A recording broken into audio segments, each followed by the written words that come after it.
Hello សួស្តីទៅកាន់អ្នកទាំងអស់គ្នាដែលបានទស្សនាវីដេអូនេះថ្ងៃនេះអត់មានធ្វើវីដេអូវង TikTok អីទេណាមកធ្វើវីដេអូរៀនធ្វើនំប៉ាវទាំងអស់គ្នារៀនធ្វើពីខ្ញុំផ្ទាល់ម្ចាស់ហាង Hobo Evergreen ខ្ញុំនេះក៏ម្ចាស់អីដែរតែចិត្តតែរៀនសូត្រពីទៅដោយសារគាត់ចំណាប់ចំនួនខាងហ្នឹងខ្ញុំមានតែរៀនសូត្រពីគាត់មើលខ្ញុំធ្វើចេះតែលុញបៀកអី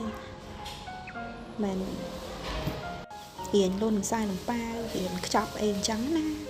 ចិត្តតែរៀនទៅធ្វើមិនទុកពេលវេលាអត់ប្រយោជន៍ទៅដែររៀនយើងធ្វើខុសក៏យើងរៀន